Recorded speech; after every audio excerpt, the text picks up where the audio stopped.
Friends, welcome back to my channel. ఈ రోజు మనం తిరుమలలో ఉన్న ఇస్కాన్ టెంపుల్కి అయితే వచ్చేసామండి. అసలు ఇస్కాన్ అంటే ఏంటి, మొదటగా ఎవరు స్టార్ట్ చేశారు, ఈ ఇస్కాన్ టెంపుల్ని ప్రతి సిటీస్లో ఎందుకు నిర్మిస్తున్నారు అన్న టోటల్ ఇన్ఫర్మేషన్ మొత్తం ఈ వీడియోలో అయితే కవర్ చేశానండి. సో ఎక్కడ స్కిప్ చేయకుండా వీడియోని టోటల్ చూసేయండి. నా ఛానల్ని ఎవరైనా కొత్తగా చూసినట్లయితే ప్లీజ్ ఛానల్ని సబ్స్క్రైబ్ చేసుకోండి, ఇంకా వీడియోని లైక్ చేయండి. మా తిరుమల దర్శనం అయ్యాక తిరుపతికి రిటర్న్ స్టార్ట్ అవ్వగానే లెఫ్ట్ సైడ్ లో ఈ ఇస్కాన్ టెంపుల్ అయితే కనిపించిందండి. బయట నుంచి వ్యూ చూడగానే కార్ పార్క్ చేసి దర్శనానికి అయితే స్టార్ట్ అయిపోయామండి. చూసారా బయటి వ్యూ ఎంత కన్నుల విందుగా ఉందో, ఇంకా లోపల మందిరం లోపల ఇంకెంత బాగుంటుందో వ్యూ. సో నాతో పాటు మీరు చూసేయండి. అసలు ఇస్కాన్ అంటే ఏంటి, international society for Krishna consciousness. భక్తులలోనే భగవంతుడు ఉంటాడని, అందుకే మానవ సేవయే మాధవ సేవ అని తలచి విద్య, వైద్య మరియు అన్నదాన సేవలను ఎన్నిటినో చేస్తూ శ్రీకృష్ణ తత్వాన్ని ప్రచారం చేస్తూ ఉంటుంది ఈ ఇస్కాన్. ఈ సంఘం ద్వారా దేశ విదేశాలలో కూడా వందలాది ఇస్కాన్ మందిరాలు ఏర్పడ్డాయి. అందులో ఒకటి ఈ ఇస్కాన్. ఆల్మోస్ట్ ప్రపంచ వ్యాప్తంగా మొత్తం 800కి పైగా ఇస్కాన్ మందిరాలు ఉన్నాయి. 1966లో స్వామి ప్రభుపాదుల వారు అమెరికాలో న్యూయార్క్ లో మొదటగా ఇస్కాన్ టెంపుల్ ని స్థాపించారు. మీరు గమనించండి, ప్రతి ఇస్కాన్ టెంపుల్లో స్వామి ప్రభుపాదుల వారి స్టాచ్యూ అయితే ఉంటుంది. తిరుపతిలో ఈ ఇస్కాన్ టెంపుల్ ఎక్కడ ఉంటుందంటే Hare Krishna road, Hare Krishna lotus temple, Chennareddy road, Tirupati railway station నుంచి ఈ టెంపుల్ కి ఒక 4 కిలోమీటర్స్ డిస్టెన్స్ ఉంటుంది.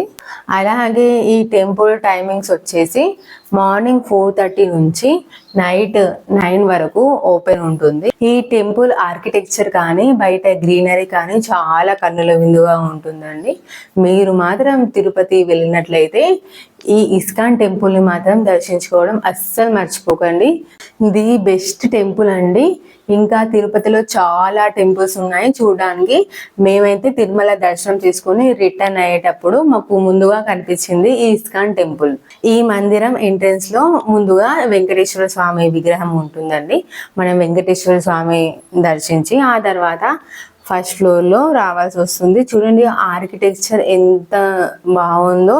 టోటల్ టెంపుల్ అంతా గోడలకి ఇంకా పైన సూపర్ అండి. ఇంకా నేను ఇందాక చెప్పాను కదండి, స్వామీజీ ప్రతి ఇస్కాన్ టెంపుల్లో ఈ స్వామీజీ స్టాచ్యూ అయితే కంపల్సరీ ఉంటుంది. నేను ఇక్కడికి వచ్చాక గమనించింది ఏంటంటే అసలు ఒక రాధాకృష్ణుల వారి విగ్రహమే కనిపిస్తలేదు అని. కానీ మేము వెళ్ళింది ఆఫ్టర్నూన్ టైం అండి. మేమందరం వెళ్ళగానే అందరినీ కూర్చోబెట్టి శ్లోకాలు మాతో కూడా పలికించి ఆ తర్వాత ఇలా క్లాత్ అయితే కప్పబడి ఉంచారండి. సో రాధాకృష్ణుల వారి విగ్రహాలకి చూడండి ఎంత బాగున్నాయో. ఫస్ట్ టైం అండి నేను రాధాకృష్ణ టెంపుల్ని విజిట్ అవ్వడం. నాకు చాలా హ్యాపీగా అనిపించింది. మీకోసం ఈ వ్యూ మొత్తం క్యాప్చర్ చేశానండి. చూడండి ఎంత కలర్ఫుల్గా ఉన్నాయో, చాలా బాగున్నాయండి విగ్రహాలు అయితే. సూపర్ అండి, కలర్ఫుల్. అసలు మేము రియల్గా చూస్తే మాకు ఏదో తెలియని హ్యాపీనెస్ అయితే అనిపించిందండి ఆ ప్లేస్లో ఉన్నంతసేపు. సూపర్ అండి, ఆర్కిటెక్చర్ కానీ విగ్రహాలు, లొకేషన్ మాత్రం. విగ్రహాలు అయితే చాలా అందంగా ఉన్నాయి. మీరు మాత్రం తిరుపతికి వచ్చినట్లయితే ఈ ఇస్కాన్ టెంపుల్ విజిట్ అవ్వడం మాత్రం మర్చిపోకండి. ఫస్ట్ ఫ్లోర్ లో మనకి టెంపుల్ ఉంది కదా, ఆ తర్వాత గ్రౌండ్ ఫ్లోర్ లో టోటల్ షాప్స్ ఉన్నాయండి. ఇంకా నెక్స్ట్ మనం అలా బయటికి వచ్చామో లేదో రైట్ సైడ్ లో గోవిందాస్ రెస్టారెంట్ అయితే ఉందండి. ఇక్కడ మనం లంచ్ కూడా చేయొచ్చు. నెక్స్ట్ మనం అయితే రిటర్న్ కి స్టార్ట్ అయిపోయాం. చూడండి సరౌండింగ్ లొకేషన్ అంతా చూపిస్తున్నాను.